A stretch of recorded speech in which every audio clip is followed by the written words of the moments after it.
איפה הסוגיה יותר מורכבת? האדם אומר, אני לא רוצה לשלם לחילולי שבת. להביאים הקאמרים, כן, לא רוצה לשלם. קבוצת בני סכנין בכדורגל. ופה צריך לדעת שמעיקר הדין היה נכון לבן אדם לבוא ולהגיד, אני לא מוכן לשלם על זה.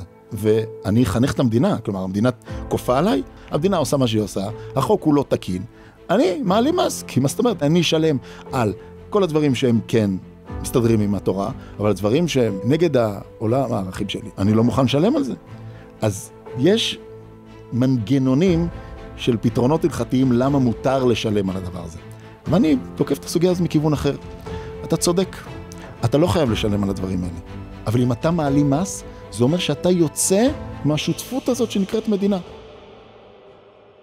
כנראה שכולכם ידעתם את זה, אבל להלכה יש יותר מה לומר מאשר על ענייני כשרות, שבת או תפילה. יש לה גם מה לומר על סוגיות ציבוריות, והאמת היא שלא מספיק עוסקים בנושאים האלה, ובשביל ככה לתת לזה מקום, לפחות התחלה של מקום, הבאנו את הרב אופיר ולס. שלום. שלום, שלום. אתה כתבת סדרה של 3 ספרים, הם פה מונחים לידי, אבל אין לי 3 ידיים, הם נקראים חי רועי, הם עוסקים בכל מיני סוגיות מהזירה הציבורית, מהזירה הפוליטית, הזירה הערכית, יש פה סוגיות ממש נרחבות, וניסית לבאר אותן בצורה כמה שיותר ברורה, ככה שכל אחד יוכל להבין.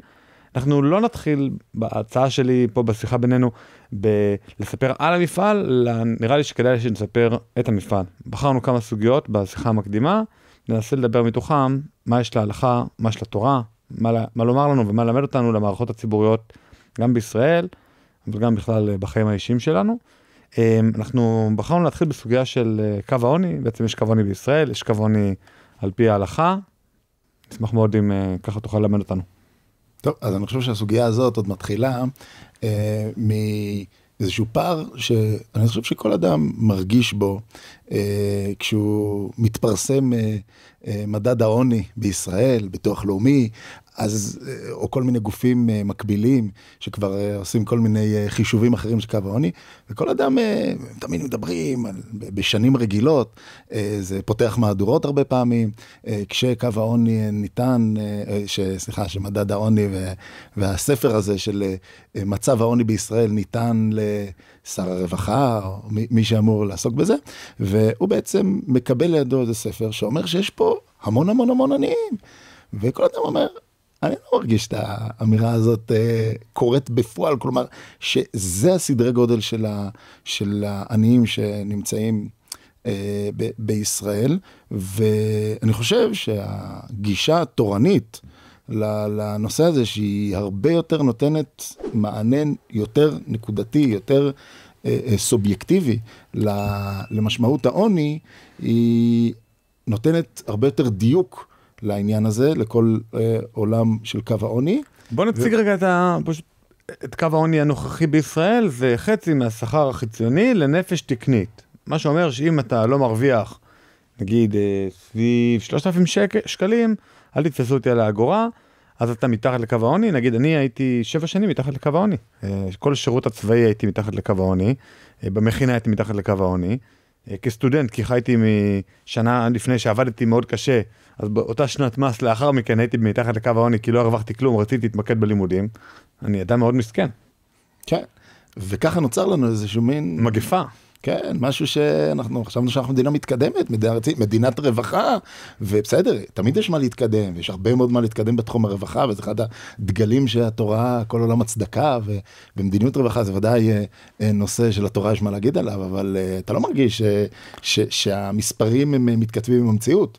ומה יש להלכה לומר על קו העוני? המושג הזה בכלל קיים בהלכה? אז כן. כאילו קו כאילו, ואז מה הנפקמינה שלו? כאילו, הרי בדרך כלל לכל סוגיה, לעניין מתן הלוואה, לעניין מתן צדקה, לעניין מי יכול להתפרנס מבית התמחו, כלומר, הרבה פעמים לכל עניין ועניין בהלכה יש מין גדרות שונים, אין גדר אחד לכל התחומים. נכון, אז העיקרון של קו העוני בעצם הוא עוסק בשאלה מי זכאי בהקשר של המדינה, שהמדינה תכניס את ידה לכיס בצורה לא כלכלית ולא בכך משתלמת ולא שכדאי למדינה בכך לעשות את זה, אלא כדאי למוסרית להכניס ידה לכיס ולעזור לאנשים נזקקים. הוא בעצם מקבל שלא על מנת לתת בהכרח מהנתינה הזאת, המדינה לא בהכרח תקבל ממנו משהו, זה לא בהכרח יהיה הדבר הכי מועיל למדינה, אבל המדינה תיתן לו, כי מבחינה מוסרית, זה מה שהתורה לצורך העניין, או להבדיל, המוסר האנושי אומר שצריך לתת לאדם כזה כי הוא מתחת לקו העוני.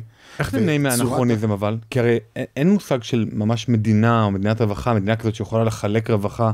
גם דוד המלך בשיא ימיו, בשיא העושר שהיה לו שלמה, לא יכלו לחלק תשלומי הרווחה כמו היום. נכון. אפילו לא מאית מהיום. נכון. אז זה קצת באיזשהו פריזמה קצת יותר רחבה על כל הנושא הזה שאנחנו בעצם עוסקים בו, שנושא של מדיניות ציבורית הלכתית, אז בעצם צריך לעשות את האנלוגיה בין הסוגיות שבגמרא, שעסקו בקהילה, למהלך של מדינה, שאם יורדים לעומק הסוגיה, וכמובן במסגרת הזאת לא נוכל לרדת ממש לעומקה של סוגיה, אבל אנחנו רואים שהעקרונות של המהלך הקהילתי, של מתי הקהילה צריכה לתת לאדם, לקחת מהתמחוי, סוגיות שמוכרות בגמרא, בראשונים, מהתמחוי, מקופה של צדקה, עד כדי כך שהרמב"ם אומר שלא היה קהילה בישראל מעולם, שלא היה בקופה של צדקה, כלומר זה משהו שלא קיים בגלות, בישראל, בכל מקום היה את הקהילה הזאת, ולראות איך בעצם אנחנו לוקחים את המודל של הקהילה, שנותנת צדקה, ומלבישים את זה על העיקרון של המדינה, שבסוף, בהקשר של נושא של צדקה ורווחה, זה לא הבדלים גדולים. שוב, יש דברים שההבדלים הם תהומיים בין קהילה, קהילה לא יכולה לצאת למלחמה, זה עולם אחר לגמרי, מדינה כן, אבל בתחום של הרווחה אין הבדל גדול. בהקשר הזה, מעומק הסוגיות, מעומק המקורות של רבותינו, הגמרא עד ימינו אנו, עולה שהמדינה, בהקשר של מדינת רווחה, זה דומה מאוד לקהילה, רק הרבה יותר יעיל.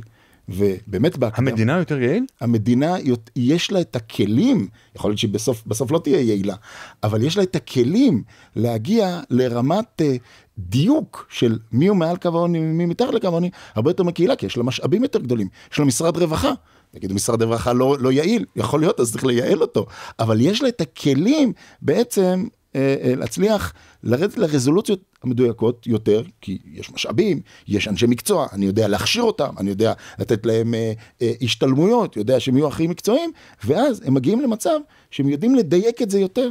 ומה בעצם התורה אומרת בגדול, ככה שאנחנו מנסים להגיד איזה כלל אצבע, סוגיה ארוכה כמובן, אבל ככלל אצבע, שהקו העוני אמור להיות הרבה יותר סובייקטיבי, והרבה יותר מתכתב עם מה האדם צריך. והצרכים של האדם, הם משתנים בין אדם לאדם. אדם מחברה כזאת, אדם מחברה אחרת, אדם ממגזר כזה, אדם ממגזר אחרת. יש אדם שצריך 4 טלוויזיות בבית, יכול להיות. אנשי המקצוע, הם אלה שיגדירו, האם הוא באמת צריך את זה, או שהוא סתם פריבילג שנהנה לרכוב על גב של אחרים, ואומר, אין לי, אני צריך שתשלימו לי את 4 טלוויזיות האלה ביחד, שזה אנשי מקצוע. אבל יכול להיות גם בן אדם שבאמת, על פי הקריטריונים של אנשי המקצוע, הוא באמת יש לו צורך אמיתי בדבר הזה. אנחנו ננסה לצמצם אותו, נעשה לו תוכנית התייעלות, אבל בסוף משהו מזה הוא צריך. לעומת זה, יש מגזר שבכלל לא צריך טלוויזיה, כי הוא לא, מבחינה אידיאולוגית, הוא לא מחזיק טלוויזיה בבית בכלל. אז מה אתה מכניס את זה לתחשיב? אז קודם כל, הנושא של השכר חציוני וכל הדברים האלה לא רלוונטי, כי הוא כל הזמן מנסה להתכתב עם כמה עשירים מרוויחים. מה אכפת לך שירוויחו כמה שהם רוצים? מה זה מפריע לך? הנקודה היא, ברור שזה משליך, אבל לא משם אתה מתחיל. אתה מתחיל מכמה האדם צריך, אתה פונה לאנשי המקצוע, אומר להם, בואו, תנו לי מודלים של צרכים עקרוניים בכל מגזר, כל חברה, ואז אתה בונה פה קו עוני.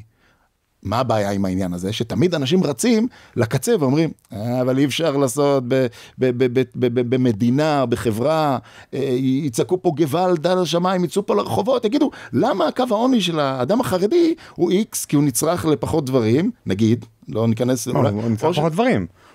הילדים שלו לא חייבים לנעול נייק. בסדר, נכון. והאדם החילוני, שהוא בסוף משלם מיסים כמוהו, זה הכל כמוהו, החובות הן אותן חובות, אבל הזכויות, בהקשר של עוני, הן אחרות. הבעיה שלנו מתחילה שאנחנו תמיד רצים לשם. הבעיה הזאת, אנחנו כותבים את זה גם בספר, הבעיה הזאת קיימת, הבעיה הזאת, איך מורידים את זה לפרקטיקה, את זה שיהיה קו עוני סובייקטיבי, הכל קיים, אבל בסוף, אחרי שאמרנו את זה, אנחנו גם צריכים לתת איזושהי יסודות, ולראות איך אנחנו מגשרים בין המצוי לרצוי. אבל תעסוק גם ברצוי.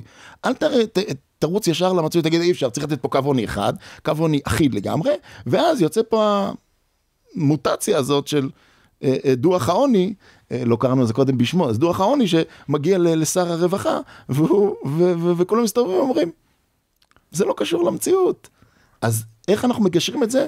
זה כבר אנשי הפוליטיקה, אנשי הממשל ואנשי הרווחה צריכים לראות איך, אבל התורה היא צריכה קודם כל לעסוק במה רצוי.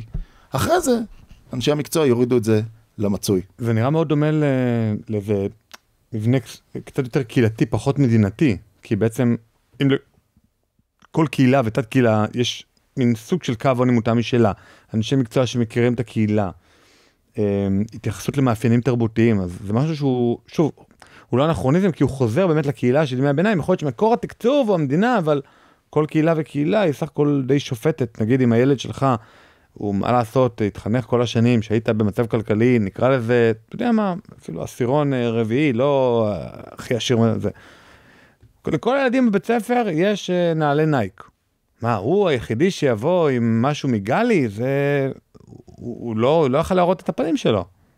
ומה, עכשיו תגיד לכל המשפחה, בגלל שאתם לא עומדים בנייק, עכשיו תעברו שכונה, גם זה אולי הם לא יעמדו, כי הם רגילים מצד שני, שאתה יודע, העניים, במיסים שלהם יפרנסו את העשירים, כי הם צריכים עכשיו 2 חופשות סקי בשנה, ואם לא יצאו גם למשחק של ריאל, לנסוע למדריד עם החבר'ה, אז הם לא מרגישים שהם שווים משהו, אז זה גם נראה כמו משהו שהוא, אתה יודע, מופרך.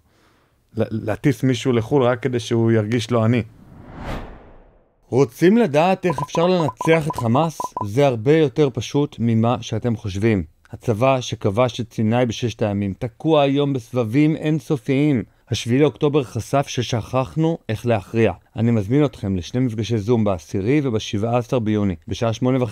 יחד נחשוף את העקרונות שהביאו לנו את הניצחונות בעבר. זו לא תיאוריה, זה מה שיכול לשנות את המלחמה מחר בבוקר. הרשמה חינמית בלינק שבתיאור הפרק. כן, נכון. אז זה בעצם, אני חושב שמה שאתה אמרת עכשיו, זה תרגום של מה שאמרתי קודם. באמת, בנושא של הרווחה, ואני שוב מדגיש, לא בכל הנושאים אפשר לעשות את האנלוגיה בין קהילה למדינה, אבל בנושא של הרווחה, המדינה והקהילה הם מודלים של חברה, שההבדל ביניהם הוא הגודל.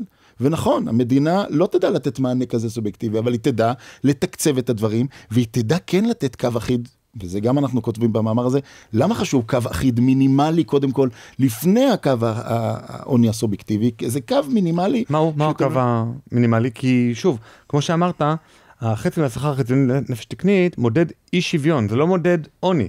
נכון. מה המינימום, נקרא לזה, המתמטי? אז המתמטי עובר בעצם, התורה יודעת לתת את העקרונות, יודעת להגיד מה שהמשנה אומרת במסכת פאה, שהסכום הזה שנקרא 200 זוז, שאנחנו גם מכירים אותו מהכתובה, מעיקר הכתובה, שנותנים, שזה סכום מינימלי, הוא לא סכום קשיח, הוא לא סכום אובייקטיבי. מה הוא נועד פעם לתת? מה? ה-200 זוז, מה פעם הוא נועד לייצג? לתת מענה לשנה של כלכלה בעצם של המזון, כי הרי ה-200 זוז האלה, זאת אומרת שמי שאין לו 200 זוז, הוא יכול לקחת מתנות עניים, לצאת לשדה, לקחת תלקת שכחה ופאה, והסיבה שהתחשיב הוא על פי שנה, ולא כמו שהיום אנחנו, נגיד, מה שנה? תיתן לאנשים עניים שנה, הם יבזבזו את הכל על ההתחלה, להפך, אתה צריך לתת להם את זה בצורה מודרגת. לא, זה מי שיש לו. לא מי ש... נכון? לא מי שדווקא יש לו בכספת כרגע, לא יודע שהוא עומד להסתכר 200 זוז השנה. לא, זה מי שיש לו, יש לו כרגע, מי שיש לו יכולת הסתכרות, הסכום הוא אחר, כי רגע, אתה לא צריך את זה כרגע, יש לך, זה מי שיש לו כרגע, אבל כל הראשונים מסכימים, הטור מביא את זה בשם הרמה, כולם מסכימים שהדברים צריכים להיות מתורגמים בהקשר של הדור, כל דור וענייו, וכל דור וה-200 זוז שלו, הצורך הבסיסי, נגדיר את מה שהפוסקים אומרים, שוב, גמרא, ראשונים, אחרונים, עד דורנו, אומרים, הצורך הבסיסי של האדם, של משהו צריך, אם בעבר לא היה צריך מקרר, כי אנשים לא היה מקררים, וגם לא היה ריצוף. מסופר על החפץ חיים, שכשרצו לעשות לו ריצוף בבית, הוא אמר שזה מותרות. היום זה לא מותרות. ואדם שאין לו את הדברים האלה, הוא יחשב מתחת לקו העוני. ושוב, מי יגדיר את זה? לא עולם התורה, לא ייכנס לה אם ריצוף זה כן או לא, מקרר כן או לא, זה דברים טריוויאליים, יש דברים קצת יותר אפורים, פה אנשי מקצוע ייכנסו, והם יגידו, לאור העקרונות האלה, שאתה אומר לי, זה הסל המוצרים הבסיסי, ואגב, זה לא רק מוצרים, זה גם, כלומר, זה לא רק מוצרי מזון, זה מקרר, זה קורת גג, זה כל הדברים כאלה, כן, ריצוף, אז מי שאין לו את סך הדברים הבסיסיים האלה, הוא מתחת לקו העוני האובייקטיבי.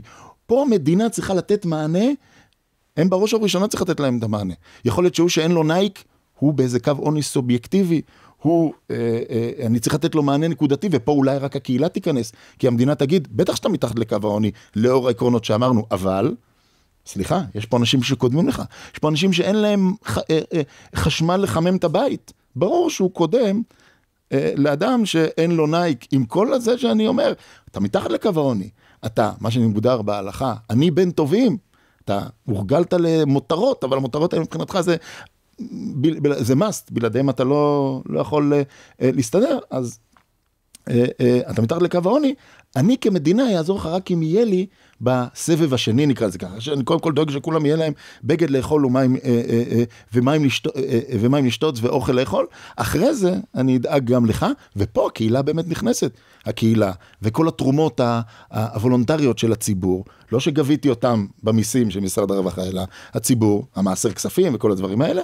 פה הקהילה צריכה לתת מענה, ופה הקהילה באמת יותר מומחית, אבל גורמי המקצוע שהמדינה הכשירה אותם, והמדינה גידלה אותם, והמדינה נותנת פה את כל הרגולציה, הם ילוו גם את הקהילה. זה לא שקהילה עכשיו תגיד, אני עושה מה שאני רוצה, גם זה לא נכון. כי אם אתה נותן למישהו שהוא מעל קו העוני, כי סתם בא לך, כי אתה לא איש מקצוע, הוא נראה לך מאוד מאוד עונה להגדרות, אבל אתה לא יודע, כי אתה לא איש מקצוע, אתה לא בסדר, אתה גוזל את העניים, אומרים הפוסקים. זה לא רק שטוב, הפסדת מצווה, אתה גוזל את העניים. אין פה, הסמיכה היא קצרה. אם אתה נותן למישהו אחד שהוא מעל קו העוני, רק כי לבך נחמר עליו, יש פה עניים שבאמת צריכים את זה. ופה אתה לא בסדר. אז פה זה השילוב בין המדינה לקהילה, עם רגולציה של המדינה, ההכשרה, הכסף המינימלי, כל הדברים האלה, זה השתדרגות שנתבעת ממדינה שלא הייתה בזמן הקהילה בגלות. זה מתקשר באמת גם לסוגיה הזאת שרצינו לדבר עליה השנייה, זה עניין המיסים באופן כללי. היום, אתה יודע, אנחנו משלמים מיסים, מס הכנסה, מע"מ, ביטוח לאומי, מס על רכבים, מס בלו על דלק ועל עישון, מס קנייה, מס שבח, מס רווחי הון, אפשר להמשיך. בימי התורה, בטח לא היו כל כך במכסים, היו אולי מס גולגולת ומכס, ופחות או יותר זהו. לא היה את כל המכסים האלה. איך התורה מתייחסת בכלל למיסים ולכל העולם הזה, שהיום הוא עולם מאוד מפותח, ושאתה יודע, כמעט לא נוגעים בו בפוסקי הלכה? כן. אז סוגיית המיסים היא בעצם מתפרטת לכמה נושאים שאנחנו מתייחסים אליהם, בספרים, ובכלל חשוב לעסוק בהם. אחד זה עצם חובת נתינת המס, שהיא דווקא די נשארת על אותו רובד שהיה גם בזמן חז"ל, בזמן הפוסקים, בזמן שולחן ערוך, שדינא דמלכותא דינא, צריך לתת בעצם מיסים, אין לך את היכולת להיפטר ממס שהמדינה בצורה דמוקרטית וחוקית וקבעה, ואתה חלק מהקולקטיב הזה, אתה חלק מהשותפות הגדולה הזאת שנקראת מדינה, אז אתה חייב לקחת בזה חלק, ובתחום הזה אז אנחנו נשארים באותו מקום שהפוסקים אומרים שאין לך דרך להימלט מהתשלום שהמדינה קבעה בצורה אובייקטיבית וחוקית. ואז אנחנו בעצם באים במשקפיים של המדינה, שהמדינה שואלת כביכול אותנו, אנשי קביעת המדיניות, אנשי האוצר, הפקידים בדרגות השונות, אנשי הממשל, הצבעות בכנסת וזה, איך אתה כעולם התורה, כבית מדרש, מנסה לנסח לנו את העקרונות, את הפרטים הקטנים ואת המספרים, אנחנו, אנשי המקצוע, אנחנו נקבע, אבל תן לנו את העקרונות של עולם המס, איך הוא צריך להתחלק בצורה הכי ערכית, וזו שאלה ערכית לגמרי, זה לא שאלה מקצועית. כלומר, שאלה מקצועית תהיה כמה כסף המדינה צריכה, בגדול, שוב, יש פה גם אלמנטים ערכיים, אבל בגדול זה שאלה מקצועית, כמה כסף המדינה צריכה. עכשיו, איך אני מחלק את זה? איך אני מחלק את ההוגה? לא רק איך אני מחלק את התקציב, אלא איך אני מחלק את נטל המס, זה שאלה ערכית מקצה לקצה. כלומר, מה, אם לגבות יותר מס מתוך הדלק, או מתחום קניית הרכבים החדשים, או מתחום המע"מ, או מתחום המס הכנסה, זה הכוונה, איך אתה מחלק? מה זה איך אתה מחלק? לא, אז זה שוב פעם חוזר לעולם המקצועי. זה כבר אנשי המקצוע של המיסים צריכים לחשוב על דרכים, על פי העקרונות המוסריים שהתורה אומרת. והתורה אומרת בגדול, שוב, הרבה מקורות, הרבה השתלשלות הפוסקים, אבל בגדול התורה באמת נותנת את הלגיטימציה המוסרית, למהלך שנראה במבט ראשון ככה, לא הכי, כאילו, כולם עושים את זה, אבל זה לא הכי ערכי, מס המכונה בימינו מס פרוגרסיבי. איך בדיוק דואגים שהעשירים ייתנו יותר, בצורה מתוחכמת, ולא ככה אגרסיבית מדי, שגידו, אתם עשירים תיתנו יותר, כי זה גם גורם לכל מיני תהליכים מורכבים, יותר העלמות מס, של השקעות שבורחים מפה, ובכלל הון שבורח מפה מארץ, זה כבר שוב פעם עולם טכני, עולם מקצועי לחלוטין, שלתורה אין מה להגיד עליו. אז מה העולם הערכי? אז העולם הערכי אומר שכן, יש מקום שהעשירים ייתנו יותר. אגב, למה יש מקום שהעשירים ייתנו יותר? למה יש מקום למס הפרוגרסיבי, שהוא גם לוקח יותר מהעשירים באחוזים, וגם האחוזים הם, כלומר, ברגע שלוקחים את אותו אחוז, ברגע שהמס הוא... ברגע שלוקחים מכולם 10%, אז מי שמרוויח 100,000 שקל חודשי, משלם 10,000 שקל זה, והעני שמרוויח בסך הכל 2,000 שקל חודשי, משלם 200 שקלים. נכון. עדיין פערים מטורפים, מבחינת כמה מס כל אחד משלם. נכון, וחוץ מזה, עוד גובים מהעשירים הרי לא רק 10%, אלא יותר מזה. אז שוב, המספרים זה אנשי המקצוע, אבל העיקרון הזה הוא נובע מחשיבה מאוד, הייתי קורא לזה יצירתית, שחז"ל אומרים, אתה צודק, אתה אמור מעיקר הדין לשלם רק על מה שאתה מקבל. זה כמו במכולת. כשאני הולך למכולת, אני משלם גם, אני שם בצד את המס. לצורך העניין מדינה אין מיסים, מדינה תיאורטית כזאת. הלוואי. כן. אז אני משלם על העגבנייה גם של זה שאחרי בתור, למה?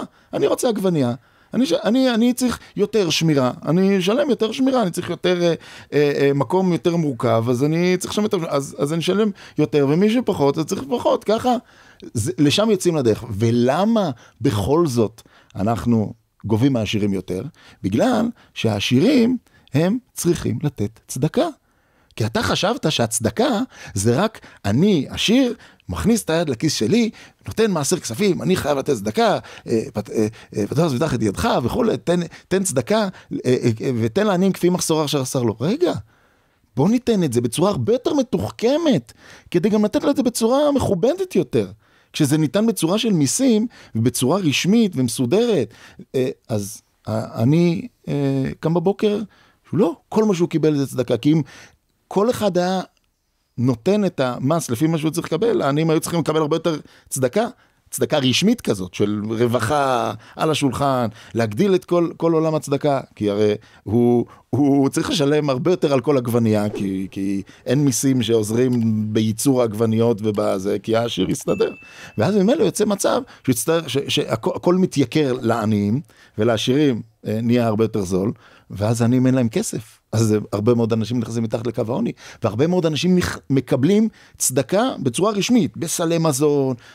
אומרת התורה, וזה בעצם גישה כללית, לפני שאתה גורם לאדם להגיע למתחת לקו העוני, תדאג שהוא לא יהיה שם. אחד הדרכים זה לקחת את הכספים של הצדקה, ולהכניס אותם בצורה של מיסוי, שאתה תיתן יותר. ככה העני, הוא לא מרגיש שהוא מקבל צדקה. ברור שעיקר הנקודה פה זה לא הדרך הזאת, אלא הדרך של לתת מה שנקרא חכות ולא דגים, לעודד אנשים לתעסוקה. זה גם נכון, וזה גם משהו שהמדינה צריכה להשקיע בו כחלק מהעולם הכלכלי והרווחתי, ולא רק להגיד זה משתלם לי. לא, חלק מהשילוב הזה של הכלכלה והרווחה ביחד הולכים למגמה הזאת. אבל חוץ מזה, אומרים חז"ל, רגע, בוא נכניס את העיקרון הזה בצורה שהיא הרבה פחות על השולחן, הרבה פחות צדקה קלאסית, שלשם אנחנו לא רוצים להגיע, אלא רק באמת מי שאין ברירה, אלא צריך לתת לו צדקה על השולחן. בוא נכניס את זה בצורה של המיסים, ואתה עשיר, אתה מקבל פחות ממה שאתה נותן, אבל נכון, אתה תיתן, וזה צדקה. אז תמיד אנשים לוקחים את זה רגע, אז אני יכול להכניס את זה למעשר או לא יכול? במדינה אין השאלה הזאת של המס הכספים, זה לא מעניין אותנו עכשיו ברמה האישית שלך, איך אתה מסמן לך וי על מה שאתה נתת. זה חשבונות אחרים, זה חשבונות פרטיים. אנחנו קודם כל במדינה צריכים לדאוג לעניים, א' שיהיה להם, כדי מחסורם אשר יחסר להם, שיהיה להם את כל מה שהם צריכים, וב' שזה יהיה בצורה, זה אפילו לא ב', זה הא', שהמחסור הזה יושלם להם על ידי דרכים עקיפות, ולא על ידי צדקה של רווחה, בין אם זה מועיל למדינה, ובין אם זה לא מועיל. יכול להיות שהעולם של המיסוי, זה לא בכך יועיל למדינה, והשירים פה לא הכי אוהבים את זה, שלא יאהבו את זה. זה חלק מהמקום שהמדינה תיכנס ותגיד, אני לוקחת מכם יותר, לא כי זה מוצדק. מוצדק כמו שהעגבנייה היא, אני משלם רק על העגבנייה שלי, ולא על העגבנייה של זה שאחראי בתור, ככה גם אין סיבה שאני אשלם מיסים על דברים שאני לא אמור לקבל אותם. בכל התחומים, תשתיות, ביטחון וזה. איך זה עובד בפועל אבל? זאת אומרת, נגיד לוקחים לשיר, סתם אני מגזים, 80% מס. ואז איך נותנים את הכספים האלה לעני בצורה שהוא לא ירגיש? כי הוא לא מרגיש, הוא אומר, זה תשתיות, התשתיות פה ניתנו בצורה שוויונית, כולם צריכים את הכביש הזה. נתנו לי כבישים בצורה מעבר למה שאני שילמתי עליהם, כי, למה? כי הכסף מהשירים. כן, אז זה בסוף בצורה עקיפה. אז אני לא מרגיש שהכביש הזה ניתן לו כצדקה, אבל בסוף ניתן לו כצדקה, כי השתתפו גם בעגבנייה שלו. בעגבנייה זה משהו ישיר, רואים את זה. זה סלי מזון, זה כרטיסי מזון, זה כסף שמכניסים לו לחשבון בביטוח לאומי והבטחת הכנסה. אבל פה זה ניתן בצורה מאוד עקיפה. ניתן בצורה של כולם, זה משהו כללי. זה מקופת המדינה. אף אחד לא חושבים על זה, אבל לא קמים עם זה בבוקר, שאומרים, קופת המדינה מי נתן יותר? העשירים נתנו יותר, אז לא נעים לי מהם, כי הם נתנו לי יותר, הם לא צריכים את זה. אני לא קם עם התודעה הזאת בבוקר. אם הוא יחשוב על זה, הוא יבין את זה. ככה, זה בצורה הרבה יותר מכובדת. לתורה חשוב לא רק להשלים לעני, להעלות אותו מעל קו העוני, אלא גם הדרך היא מאוד מאוד חשובה, היא אפילו קריטית, בצורה ממש, רואים את זה במקורות, ממש משמעותי, שאני לא יתבייש, כמה שפחות יתבייש. הוא מקבל את זה בצורה של תשתיות, וזה מקופת המדינה, מקופת הקהילה שכולם מקבלים, כולם ביחד איתו, בלי להיכנס לדקויות, בחשיבה של המדינה, ולא חשיבה על כמה אדם צריך, הוא מרגיש הרבה יותר טוב עם זה, מאשר אם היו נותנים לו את זה, אני עכשיו, הכביש הזה זה על שם העשיר, זה האדם שהחליט הנדבן הידוע, כן, הוא הרגיש לא נעים, בן אדם תורם לנו כסף, זה פחות נעים. זה חלק מהמנגנונים של הצדקה העקיפה, שהתורה וחז"ל עוסקים המון בניסיון, שכמה שיותר כסף ילך בצורה הזאת, ואחד מהם זה צורת המיסים. כי הרבה פעמים באים ואומרים שהשיח של המדינה המודרנית, שיח של מדינת הרווחה, זה שיח של זכויות. מגיע לי, חביבי, מיצוי זכויות, בוא אפילו נביא לך עובדת סוציאלית שתעזור לך להשיג את כל הכסף שמגיע לך, שהוא בעצם שלך בדין, כמו שאתה אומר עכשיו, שמנסים לבוא ולייצר מערכת שנותנת, מבלי שאתה מרגיש אתה צריך להכיר תודה בתור עני לאיזה מישהו. לא, קיבלת את זה בדין, קיבלת כי הגיע לך, ולכן אתה שמח לקבל אפשר. זה השיח הזכויות, מול השיח שבדרך כלל מנגידים אליו שיח תורני של שיח של חובות. מה פתאום? אין זכות לעני לקבל, יש חובה לעשיר לתת, ואז הוא לא יכול להגיד תביא, אלא העשיר חייב להביא, לעשיר עושים מצפון ורגשי וחובה הלכתית, ואז בעצם העשיר מאוד מכיר, העני מאוד מכיר תודה על מה שהוא קיבל. העשיר נותן, גם בתקווה ברוחב יד, כי ככה הוא מרגיש תודה לקדוש ברוך הוא, על כל מה שהוא קיבל, על כל מה שהוא הצליח להתפרנס, בעזרת השם יתברך. ואז נוצרת מערכת קצת יותר בריאה, תכף הוא בא ואומר, צריך ליצור איזו מערכת שבה העני גם מקבל בדין, כמו בשיח הזכויות. לגמרי, כי איפה מתחיל עולם הצדקה? לא, אבל זה קושייה, מה לגמרי? לא, זה לא קושייה. איפה מתחיל עולם הצדקה האידיאלי? מדרגות הצדקה של הרמב"ם, זה ברמב"ם, בשולחן ערוך, זה קודם כל, והחזקת בו, לפני שהוא נופל, כלומר, המדרגה הכי גבוהה שאומר הרמב"ם והשולחן ערוך, שאין למעלה ממנה, כלומר, זה המדרגה האידיאלית, כל השאר זה רק בדיעבד כזה, זה לתת לו מקום עבודה. אדם שהוא שכיר עכשיו, ולא נותנים לו משכורת, הוא בא בטענות, הוא אומר, מגיע לי. לשם אנחנו רוצים לחתור, שהעני, שוב, עני, זה כל השכירים במשק, פתאום הם בעמדה של עניים. עזוב, זה בדיוק העניין. אנחנו לא רוצים שתקרא לעצמך עני, לא רוצים שתהיה בתודעה של עני. רוצים להעלות אותך מעל קו העוני, ועדיין זה סוג של, אנחנו פה בונים איזשהו מערכת, איזשהו מודל כלכלי בכלל, לא, אפילו לא מודל רווחתי, לא מודל סוציאלי, מודל כלכלי, שהוא בסוף נותן מענה רווחתי בלי שאני שם לב. כי שהשכיר עכשיו בא ודורש את המשכורת שלו, הוא בסוף אומר, אני עבדתי, ומגיע לי. לשם אנחנו רוצים שכולם יגיעו. מתי מגיע בדיעבד הזה המדרגות האחרות? רק כאשר אין לך ברירה, והבן אדם לא יכול להגיע למצב הזה. אגב, יש גם מצב ביניים, שהוא מאוד נזנח, כל נושא ההלוואות. בעולם החרדי הוא מאוד מאוד, יש איזה עניין רחב. בעולם הדתי קצת, בעולם החילוני אין בזה כלום, זה הכל הלוואות עסקיות. שלא, אנחנו מדברים, כל ההלוואה, כל עולם ההלוואה, בראש של התורה, וזה הסיבה גם שעולם זה עיקר הצדקה. זה עיקר הצדקה, למה? כי אתה הרבה פחות מתבייש, אתה מקבל הלוואה ומחזיר אותה, ושוב, זה מדרגת ביניים שהיא, אמנם בסוף אתה מקבל... למה ביניים? זאת הצדקה היחידה שהיא דאורייתא. לא, אז אני אומר שהיא ממש כתובה. הנה, אתמול עשיתי סדר במסמכים שלי, מצאתי איזשהו מסמך צטלה, שנתנו, אשתי ואני, הלוואה של כמה אלפי שקלים, למישהי שהייתה פה, אני מאמין שהיא לא מאזינה, אז אני יכול לדבר עליה ככה חופשי, מישהי שעבדה אצלנו במשפחה, במובן הרחב, נתנו לה כמה אלפי שקלים הלוואה, שאלתי את אשתי, תגידי, החזירה לנו? כאילו, מה זה? יש לי פה צטלה כזה של קיבלתי הלוואה מזה כך וכך, אני צריכה להחזיר עד יום זה וזה. אז אשתי אמרה לי, מה שדיברנו עליו מראש, שמראש זה סוג של צדקה, ואם היא לא תחזיר, לבי אכפת. כאילו מראש, את הכסף הזה בכלל יעדנו לצדקה. אם היא תחזיר, יופי, נגלגל את זה להלוואה הבאה, נגלגל את זה למשהו אחר, נתרום את זה, לא יודע, אבל יש לי עוד הלוואות פתוחות מול אנשים. זה דבר האמת שאני הכי שמח, כי האיש השני לא מתנצל, לא זה. הוא מבקש הערכות בדרך כלל, ככה זה, מי שאין לו פעם אחת, הרבה פעמים אין לו גם אחר כך, לא נורא. ונותן לו הערכות, הכסף מבחינתי כבר יצא החוצה מהמחזור שלי. אני לא יודע, אני מאוד שמח לתת הלוואות, אחר ואני אקבל מבול טלפונים, אבל נראה לי הדבר הכי טבעי, הכי פשוט, הכי גם שני הצדדים שמחים בו. כי אם זה הכסף חוזר, וואלה, נהדר. ווין ווין. ווין ווין. אם הכסף לא חוזר, ממילא זה צדקה, אז מה... אז למה קראתי לזה מדרגת ביניים? כי שוב, בסוף בן אדם שבא ואומר אני צריך הלוואה, ושוב, אנחנו שמים את כל עולם הריבית בצד, זה... אין ריבית, אין ריבית. מה הבעיה עם הריבית? האנשים מתחילים ישר מה, זה דבר הגיוני. התורה עוד לא אומרת אסור ריבית, היא אומרת אסור הלוואות בשביל, כלומר, אתה לא בכיוון אם אתה נותן הלוואות בשביל אלמנטים עסקיים, שם תיכנס לשותפות. עיקר הראש שלך צריך להיות שהלוואה זה סוציאלי. וברור שאם אין ריבית, כי אתה לא נתת את זה בשביל לעשות עסקים, אתה נתת את זה בשביל לעזור, אבל בסוף לך אין שום הטבה מההלוואה הזאת. אתה אולי מרגיש טוב שנתת צדקה, אבל זה לא צריך הטבה. יפה, אין הטבה חומרית. כאשר מדובר פה על יצירת מנגנונים של מקומות עבודה, יצירת מקומות עבודה, זה ווין ווין במובן הכי רחב שיש. אתה מקבל מזה שהשכיר עובד אצלך, השכיר מקבל כמובן מקום עבודה ומשכורת, ואף אחד לא מרגיש שעושים לו טובה, בהלוואה בסוף, ללא ריבית, מישהו פה עושה טובה, אז ברור שזה הרבה יותר טוב מצדקה, ולכן במדרגות של הצדקה זה מופיע לפני, אבל בסוף המדרגה הגדולה שאין למעלה ממנה, זה יצירת מקומות עבודה, ושוב פה נכנס המקום של המדינה.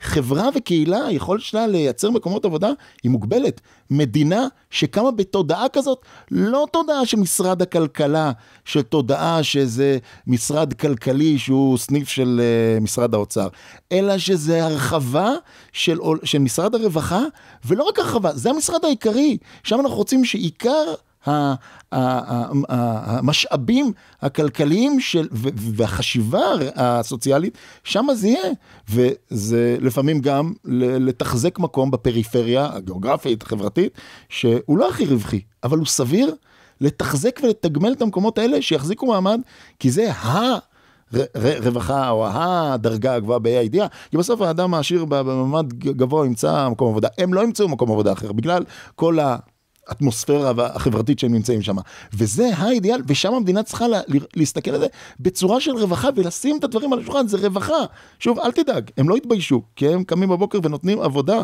ועל זה הם יקבלו, אין לך בעיה להגיד, אבל המדינה צריכה להיות עם תודעה, ואנשים במשרד הכלכלה בתחומים האלה, צריכים להיות עם תודעה של שליחות, פר אקסלנס, במובן הכי אידיאלי של המילה, של סוציאלי, לא אגיד, וואי, חבל שאני לא עובד סוציאלי. לא, אתה כלכלן, בתחומים האלה, אני רוצה שתראה איך אתה מייצר כמה שיותר מקומות עבודה, כמה שיותר חכות, וכמה שפחות אנשים מגיעים לעובדים הסוציאליים של הצדקה הקלאסית, וזה המגמה שהתורה בעצם רוצה שנלך אליה, ושוב, כמו שעם זה התחלנו גם עם הנושא של המיסים, זה הלוואות, מיסים, יצירת מקומות עבודה וצדקה, זה תחומים אחרים לגמרי, וכל תחום עומד בפני עצמו, גם בספר, גם בספרים האמת, זה מופיע בכמה כרכים הנושאים האלה, אבל אם פתאום אנחנו רואים שהכל אחד, זה הכל אחד, המיסים, החלוקת נטל המיסים, זה בכלל מודל של רווחה, זה לא מודל, כי מצד המס עצמו, אדם צריך לשלם, כמו עגבנייה במכולת, ופתאום אנחנו רואים, זה מודל של רווחה, וזה צריך לראות את ההסתכלות ההוליסטית הזאת, על כל הנושאים הכלכליים, אגב, גם בעולם המסחר, בנושא של תחרות עסקית, שגבולות התחרות, אנחנו בעד תחרות, אנחנו בעד, זה גם מופיע פה, בעוד תחום של כל עולם המסחר, אנחנו בעד תחרות, אבל אל תקרא את השני, אל תביא אותו למצב של חוסר כדאיות כלכלית ברמה כזאת, שהוא לא יוכל, כלומר, אתה ממש שובר את כל כללי המשחק, כי אמרת תחרות, שקוראים לזה קפיטליזם חזירי, או כל מיני דברים, עד הסוף, לא אכפת לי, אני בשלי, אתה בשלך. נכון, עד גבול מסוים. ולמה? אומרים חז"ל, וחי אחיך עמך, כלומר, תן לו גם לחיות, כלפי אדם גוי, כלפי אדם זה, אתה לגמרי צודק. אין לך שום מחויבות כלפיו, תעשה, הוא עושה בשבילו, שיפול מנכסיו, שיפשוט את הרגל, מה אכפת לי? זה לא עסק שלי, אתה צודק, אבל הוא יהודי, הוא אחיך, אתה צריך לדאוג לו באובר דאגה, כלומר, תן לו גם את העניין הזה של להחזיק מעמד. וגם בעולם גבולות התחרות, שהתורה נותנת הגבלות, שלא בטוח שמיושמות היום, אנחנו רואים את העולם הזה של הרווחה. כלומר, הרווחה היא הרבה יותר רחבה מאשר העולם הרווחתי, תחת ההגדרה של משרד הרווחה וזרועותיו הרבים פה במדינה. אנחנו לא נכנסים לסוגיות לעומק, אבל נראה לי שאני מבחינה ערכית, יכול להיות שזה סותר את התורה באיזשהו מקום, אבל הייתי שמח לראות כמה שפחות מדינה, או מדינה שמתמקדת במינימום הממש מינימלי, ולחברה האזרחית לעשות הרבה יותר תפקידים, כמו לפתוח מפעלים בפריפריה. עכשיו נגיד שיש לנו איזה רמי לוי נחמד כזה, שהוא באמת מצליח כלכלית ומצליח לשבור את השוק, מדי פעם קונה כזה, שולח את אחד העובדים שלו, בוא תקנה ממנו איזה 400 קילו, שלא ידע שזה עבורנו, תקנה ממנו במחיר הגבוה. כאילו תחזיק את העסק שלו, אתה רואה שיש לו קשיים, תייצר לו מסחר, תייצר לו הכנסה, אבל זה הוא עושה באופן וולנטרי. לא כי עכשיו המשרד הכלכלה תחזק את המכולת המתחרה של רמי לוי, שהתחרות הטורפנית גרמה לו להיסגר, אלא הרבה יותר מקום שהמדינה עושה את המינימום, והחברה האזרחית עושה באופן וולנטרי, באופן של רצון חופשי, ולא באופן של כפייה ומשטרה ואקדחים. הרי בסוף מה זה מס? זה מישהו אלים שנכנס לך הבית ואומר לך, תשלם או שתלך לך כלא. אני חושב שאנחנו היינו רוצים לראות חברה פחות אלימה. נכון, אבל אני חושב שהפוסקים נוגעים בנקודה הזאת, בדרכם שלהם, לא מדברים על זה בשפה הזאת, אבל הם בעצם אומרים לנו, מי ייתן את האחריות שבסוף אנחנו צריכים לראות שהעניים יקבלו את מה שמגיע להם. אז אני חושב שלכתחילה, אתה צודק לחלוטין, אבל המדינה צריכה להיות כל הזמן ברקע, שאם יש פתאום קורונה, היא יודעת לתת מענה, שהחברה האזרחית לא יודעת לתת מענה, זה גדול עליה. החברה האזרחית לא יכולה עכשיו להיכנס לגירעונות עתק, ומי יחזיר לה את זה? בדיעבד התברר שלא היה צריך בכלל את כל הגירעונות, והיה אפשר לתת לקורונה להשתולל, ואתה יודע, לעבור את הגל הזה. בסדר, זה בדיעבד. ומשכנו 100 שנים, משכנו באג"חים של 100 שנים קדימה, את העתיד של הנכדים והנינים שלנו. יכול להיות. אז יכול להיות, אני לא נכנס אם עשו החלטות נכונות או לא, אבל פה יש פה גוף גדול, שבקרייסיסים הוא יודע לתת מענה, שהאנשים הפרטיים לא יודעים לתת מענה. אז איך אנחנו משלבים את שני הדברים האלה ביחד? את ההרגשה שאנחנו רוצים שהמדינה היא מסרבלת את הדברים, ומצד שני המדינה יודעת לתת מענה בדברים שקרסים. המדינה צריכה להיות תמיד איפשהו בפיקוח, נקרא זה, ברגולציה. אם משרד הרווחה לא יודע, בגלל שהוא כזה גדול וכזה בירוקרטי וכזה לא יעיל, או כל מיני סופרלטיבים ששמים עליו שליליים, הוא לא יודע לתת מענה, הוא צריך להפריט את הדברים, אבל הוא נשאר ברקע. שהוא יודע שאם פתאום יש פה זה מישהו שמזייף קצת, מישהו שלא נותן את המענה, מישהו שקצת לוקח, קיצור, לא מתנהל על פי העקרונות שאנחנו רוצים ומצפים שהוא יתנהל, הם יודעים להיכנס. ופה אנחנו גם משלמים את המנגנון האזרחי, את המקום שהמדינה בעצם לוקחת צעד אחד אחורה, כי היא פחות יעילה, היא פחות טובה, וזה גם נעשה בכפייה, אבל כן, בסוף דואגים שבקצה שבקצה, בכל מיני מצבים, המדינה יודעת להשלים את הפערים, שהחברה האזרחית לא תדע להשלים אותם. והפערים האלה תמיד יהיו, והמדינה צריכה להיכנס במקומות האלה, ולזה צריך כפייה, אז בסדר, או מה שקראתי זה פה, שמי שצריך להוביל את כל עולם הרווחה, זה משרד הרווחה. איך הוא בדיוק עושה את זה? אמרת משרד הכלכלה, שבבלתי? לא, בסדר. הכוונה היא את הרווחה הקלאסית. כלומר, מי שצריך להוביל את זה, זה משרד הרווחה. הוא יפריט חלק מהדברים, והוא ייתן לקהילות הרבה יותר עצמאויות, אבל הוא יהיה שם בפיקוח, הוא יראה שפתאום הקהילות, וזה קורה. אני מכיר, לא, כמובן, לא ניתן יותר מדי פרטים, אבל קהילה מסוימת, שבצורה כל כך לא רצינית בדקו מי מעל קו העוני ומי מתחת, סתם מצאו שכנים, גם מה אתה מערב את השכנים, אולי הם לא יודעים שהמשפחה הזאת נזקקת, זה לא יפה, זה לא ראוי, וככה הם שאלו, ואני מאותו רגע שהבנתי שזה המצב, ואמרתי, אני לא תורם למקום הזה. זה צריך להיות מאוד מקצועי. פה אני רוצה שהמדינה תגיד אותה עמותה קהילתית, חברים, התבלבלתם.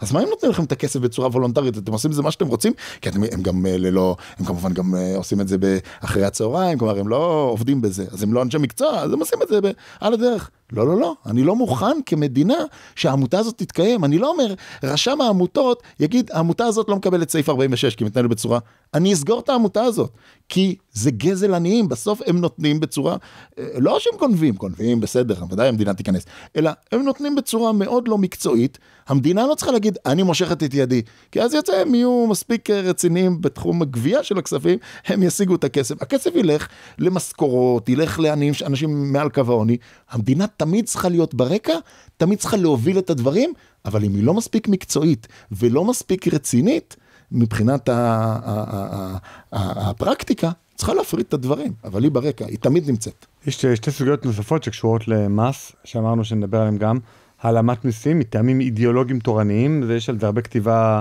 הלכתית, בעיקר אצל הרב עובדיה, הוא כותב על זה, האם מותר לבן תורה לא לשלם מיסים, וסוגיה נוספת זה כל העולם של השוק השחור, איך מתנהלים בשוק שחור. בוא נתחיל בראשונה. כן, אז באמת, הסוגיה הראשונה, אני דווקא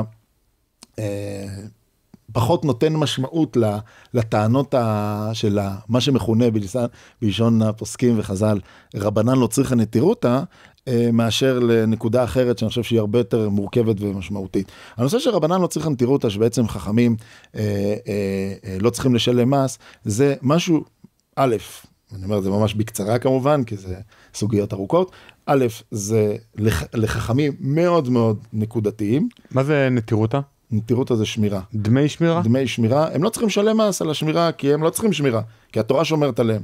אז זה נכון, אבל השאלה, אתה תלמיד חכם, זה הסוגיה היחידה שאתה נתקלת בה, שפתאום חז"ל אומרים, אין תלמידי חכמים בימינו, מי שמבזה תלמיד חכם, אומרים חז"ל, צריך לשלם ליטרה של זהב. זה כמות מטורפת. כן, גדולה, כי הוא ביזה תלמיד חכם, הוא לא רק בייש אדם רגיל. בייש אדם רגיל, זה לפי כל מיני מנגנוני פיצוי כאלה ואחרים, שהיום הרבה מדברים על הוצאות דיבה וכל הדברים האלה, גם על זה יש פה כמובן בספר כל נושא של חוק לשון הרע ואיך הוא צריך להיראות לאור המציאות בימינו, נשים את זה בצד. תלמיד חכם זה לא רק זה, זה גם ביזית את התורה.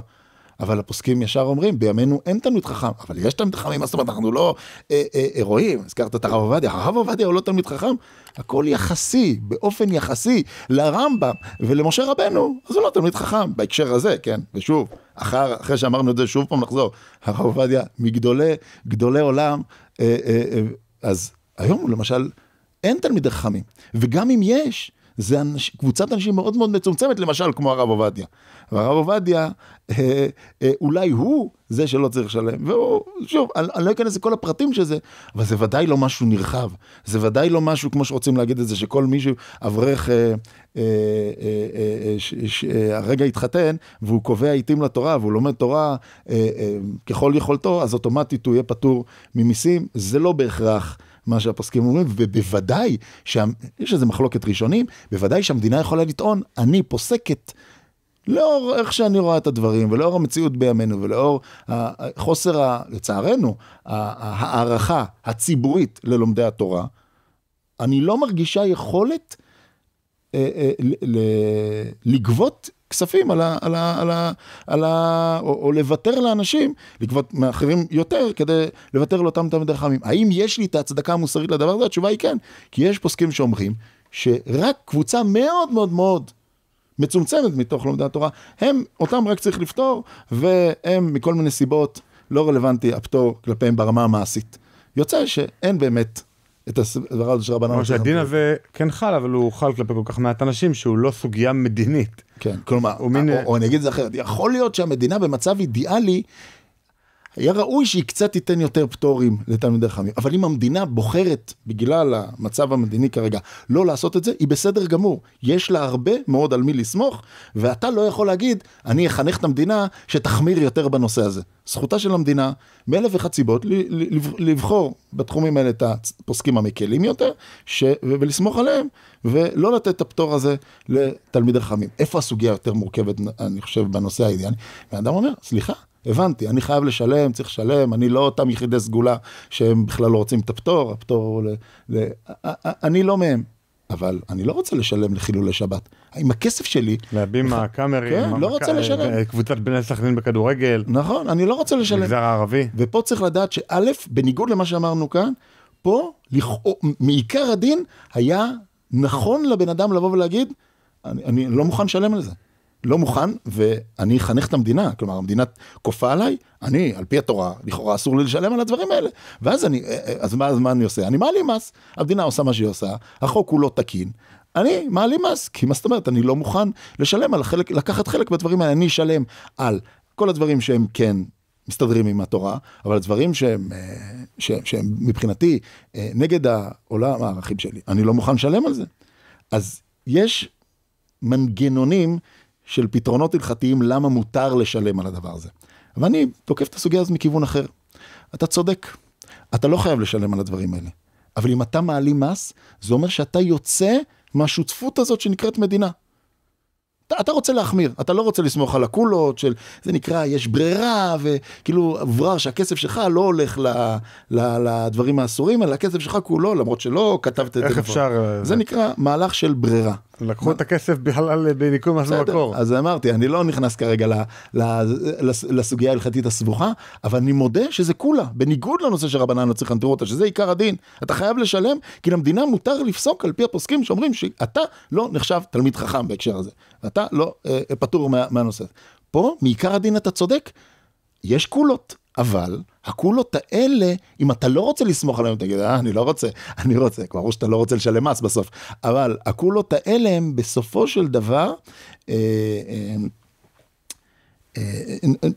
הם הכרחיות. למה הם הכרחיות? כי אם אתה אומר, אני לא מוכן לסמוך עליהם, אני רוצה להחמיר, אז אתה אומר, אני לא רוצה לשלם מס. מה הקולקטיב, המדינה, החברה, החוקים, מה הם בעצם אומרים לך? אתה לא רוצה לשלם מס. אתה לא רוצה חובות, אז גם לא יהיה לך זכויות. ואז תגיד את הגישה החרדית הקלאסית, אין בעיה, אני אלך עד הסוף, אני לא מקבל ביטוח לאומי, לא מקבל תקצוב על הישיבות שלי, לא מקבל, סליחה, הכבישים, מי סלל אותם?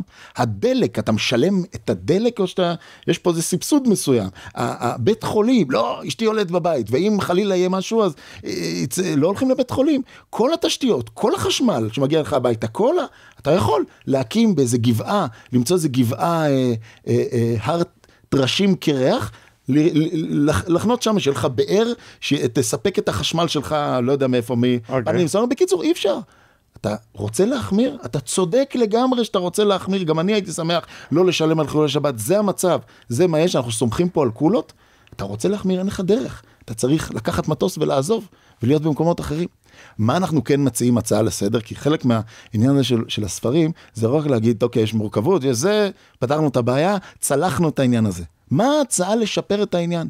ההצעה הולכת ככה, על הדברים הבסיסיים שעליהם אין מחלוקת, ביטחון פנים, כל העיקר, כולם ישלמו מיסים, בכפייה, בחוק, ואין הזה. ואז יהיה מין סל תרבות כזה, דומה מאוד תוכל לבחור. תוכל לבחור, אם אתה רוצה את הסל תרבות, הנקרא זה הסל תרבות התורני, עם כל האלמנטים שלו, או הסל תרבות היותר מערבי, יותר ליברלי, יותר, יש שיאמרו פרוגרסיבי, ותוסיף את זה כל מיני מילים שאתה רוצה להוסיף, וכמובן יהיה לא רק שני סלים, זה יהיה יותר מגוון, וככה כל אחד באמת יקבל בסל התרבות, שזה התוספות, את משהו שלם. יש שיגידו, רגע, אבל אז אנחנו הדתיים, יש לנו פחות, אנחנו, כן, דיברו על זה הרבה בהפגנות שם בזה, כל התל"ג נמצא אצלנו, אצל השמאל, וזה, נניח שזה נכון, ויש איזה הרבה מאוד צדדים לומר שיש בזה אמת, רגע, אנחנו נקבל הרבה פחות כסף, כי פחות ייתנו לתורה, פחות, כאילו, כי כרגע זה מתפרס בצורה שוויונית, והמדינה... לא שוויונית, בסדר, לא יודע, לא בקיא בפרטים, אבל נניח שזה מתארז בצורה שוויונית, ופתאום אנחנו נפסיד. אני אומר, א', בוא, זה האמת. בוא נדבוק באמת, אז אנחנו נקבל. פחות כסף לדברים האלה. ב', להפך, עכשיו אתה תצטרך לשכנע. תהיה חייב לשכנע, לא תגיד, זה הכסף של הישיבות, הסכמים קואליציוניים וזה.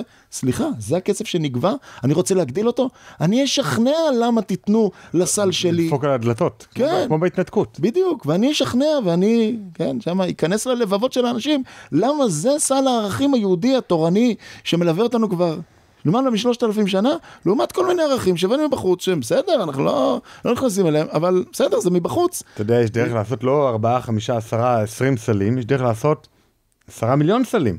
כל אחד מאיתנו, כשהוא הולך למשהו, הוא קונה משהו, הוא בעצם מצביע בכיס. כשאני קניתי את המזגן הזה, נסתיר את הפרסומת הזה, את המזגן הזה, בחרתי בעצם לתמוך בחברה הזאת, אולי יש לה אפילו ימי תרבות לחברה הזאת, שקניתי את המזגן שלה. יכול להיות שיהיו אלפי חברות מזגנים, עשרות אלפי מסעדות. כל אחד תומך. אמנם זה עבור מוצר ספציפי ולא מס עבור הכלל. אבל הוא גם בעצם באופן עקיף תורם גם עבור הכלל.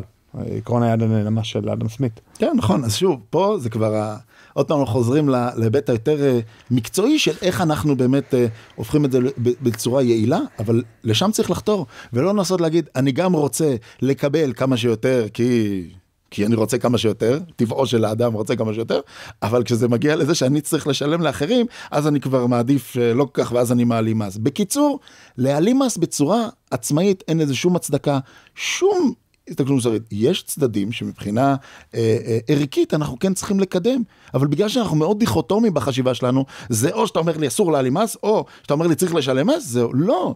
ואנחנו עוסקים הרבה מאוד בספרים בנושאים האלה, של איך אתה מנסה לייעל, ולא רק להגיד מותר אסור. זה שאלות, זה לא שאלות של פלטה של שבת, הפלטה הזאת מותר אסור. זה שאלות הרבה יותר מורכבות, שהתשובות אליהן הן לא שחור ולבן, אלא יש מורכבות, הנה זה הצעה לייעל בתוך המערכת הקיימת. וזה אחת הדוגמאות היפות לדבר הזה, שיכול להיות שחושבים עליהם, אבל לא אוהבים להתעסק עם זה, כי השאלה היא, כן או לא, אני רוצה להעלים מס, אסור לך להעלים מס, אבל בוא, תנסה להפוך את זה, להיות הרבה יותר מוסרי, הרבה יותר ערכי, לאור הטענות שאתה מעלה, לא רבנן לא צריכים תירותה, זה לא, אין לזה שום... כן, אבל זה שני סוגיות נפרדות, כן, רבנן לא צריכים תירותה, והעלמת מס מטעמים תורניים, אידיאולוגיים, או התנהלות מוסרית בשוק רווי, שוק שחור, טוב, זה האמת לא נגענו. לא, זה סוגיה נוספת. על גבי זה, אנחנו בעצם נכנסים לשאלה, אבל יש אנשים שמעלימים, אז זה המצב. בא שרברב ואומר לך, או 1,000 או 1,180 עם מע"מ. לגמרי, אני חייב להגיד שזה, הסוגיה הזאת, מבחינת הבחינה הציבורית שלה, איך שאני רואה את הדברים, היא קצת תופסת נפח יחסית מצומצם, אבל אחת הסוגיות שהכי הרבה נשאלות, כי בסוף זה נוגע לאדם הפרטי, ליום יום שלו. בדיוק כמו השאלה, הוא אומר, אני עם מע"מ, בלי מע"מ וזה. וצריך לראות איך התורה יודעת גם לתת, וזה חלק מהיופי בעניין הזה, התורה יודעת לתת מענה גם למצבים לא אידיאליים. אתה אומר, לא צריך להעלים מס, לא צריך, סליחה, אסור להעלים מס, ואין שום טענה אידיאולוגית וזה, אבל זה לא המצב. כשאתה מדבר על ציבור, כולם מכירים את הראשי תיבות הידועים, זה צדיקים בינוניים ורשעים. התורה יודעת לתת מענה ציבורי, מתוך הבנה שיש רשעים שלא הקשיבו לחלק א'. ואז אתה בא למצב, אתה אומר, אני לא רוצה, לא מעלים מס, עושה מה שצריך וזה, אבל זה שכנגדי, אני סוחר פה, אתה אומר לי, תעבוד רק עם מי שלא מעלים מס. אתה מבין? אז שוב, המדינה כמדינה, וזה אנחנו אומרים פה, באחת המסקנות פה בדברים, המדינה צריכה להשקיע משאבים, לא רק באיך היא מגדילה את הנפח של הכסף, על ידי כל מיני טייקונים שמצאו כל מיני פטנטים, איך הם לא עוברים על החוק, אלא עושים כל מיני תרגילים. בתחום האפור. כן, וזה בסדר, רק עכשיו אנחנו נסגור את זה ונכניס יותר כסף לקופת המדינה, וכל משחקי חתול ואחבר הזה, גם צריכה לראות איך יש כל מיני שווקים, ששם הנושא המיסים זה מהם והלאה. כל מיני מגזרים מסוימים, כל מיני שווקים מסוימים, כל מיני תחומים מסוימים, שבהם המדינה צריכה, גם אם זה יעלה לה כסף, סיבה ערכית להשקיע ולראות איך אנחנו מצמצמים את התופעה הזאת, כי זו תופעה שלא מוסרית, של אנשים שלא לוקחים חלק. אגב, המשנה הלכות אומר פה משהו מאוד מאוד יפה, שו"ת משנה הלכות, רב מנשה קליין, אומר, אתה אומר, נניח, אתה אומר, סוגיה אחרת שגם מדבר פה, אין בכלל, החוק במדינה, אני לא מחויב לו, בכלל לא מחויב לחוק במדינה, בגלל כל מיני סיבות שאנחנו מוכרחים למה אין לזה מקום לאמירה הזאת, אבל זה מה שאני אומר, כי אין דין למלכות הדין. הוא אומר, אם אין דין למלכות הדין, המצב שלך הרבה יותר גרוע, כי אם יש חוק ויש מלך ויש מישהו שלוקח, אז אתה כאילו גונב רק ממנו, אבל אם אין חוק, סליחה, למי הכסף הזה שייך? לכלל האזרחים. אז בזה שאתה מעלים מס, אתה בעצם גונב מכל האזרחים כולם. זה גזל רבים, לא גזל רבים במובן של הציבור, אלא גזל של הרבה מאוד אנשים. אתה אומר אין ציבור, הציבור לא רלוונטי, זה כי אין חוק, אין חוק. פה שותפות, סתם שותפות של אנשים שהכניסו שכל אחד שם סכום מסוים של כסף לפי עקרונות מסוימים. אז משנה אחת, אתה אומר, זה לא יעזור לך, זה הופך את זה להיות יותר מורכב. אבל בסוף יש אנשים, אחרי שניסינו לצמצם, ואחרי שאמרנו, הנחנו הנחיה ערכית, למדינה, תתעסקו גם באנשים הקטנים, גם בתחומים האלה, אל תתעסקו רק בטייקונים ואיך אתם מכניסים יותר כסף, אלא גם באנשים שמתנהלים בצורה לא ערכית, אתם תעזרו להם במרכאות, להתנהל בצורה יותר ערכית, יש אנשים כאלה. ואז, אם אתה מסתכל ימינה ושמאלה, וזה המצב שיש הרבה אנשים כאלה, גם אם לא מכניסים הרבה כסף, אבל הם קיימים, מבחינה מספרית הרבה, אתה לא יכול להגיד, תעבוד רק עם אנשים שהם משלמים מס כדת וכדין, כי לא נצא מזה. ופה זה נכנס סוגיות של, נקרא לזה לפני עיוור, ככותרת, בעצם מה העניין? אני לא עושה את העבירה, אני לא יכול לקחת חלק בעבירה שאני יודע שהיא ב100% נעשית ומתבצעת. אני לא יכול, אם השרברב בא ואומר לי בשפה העממית, אני מעלים מס, או אני מעלים, כל מיני וריאציות של אמירה כזאת, אני לא יכול לקחת בזה חלק, וזה לא. אבל אם השרברב לא נכנס עכשיו לדקויות, הוא לא אומר לי זה, הוא אומר לי תן לי מזומן. אמירה מאוד מאוד מוכרת וידועה. עכשיו, מה המשמעות שתן לי מזומן? אני לא נכנס לאחוזים ממש, אבל סתם, אני זורק פה מספר, 90% שהוא רוצה להעלים מס, בגלל זה הוא רוצה מזומן, ולא רוצה שאני אשלם לו בביט, ולא רוצה שאני אשלם לו בעברה בנקאית, ולא רוצה צ'קים, ולא רוצה עוד כל מיני סוגי תשלומים שקיימים היום, שהם הרבה יותר קשה לעקוף אותם. זה מה שהוא רוצה. אבל יש 10% שמכל מיני סיבות יותר נוח לו כרגע עם מזומן. ה-10% האלה, בתחום הזה, שכמובן צריך להוכיח את זה, אנחנו מוכיחים את זה בספרים, פה אני אומר רק את השורה התחתונה, 10% הזה מאפשרים לי, אני לא מעלים את המס, אני רק מסייע לו, שעצם זה שאולי יש 10% שהוא לא מעלים מס, זה מספיק לי לא להתערב לו בחיים. הוא עושה מה שהוא רוצה, זה עניין אישי שלו, אני לא נכנס לחיים שלו. אם הוא אומר לי על השולחן, בוא תהיה שותף איתי להעלמת המס, בוא, לא נעים להגיד את זה.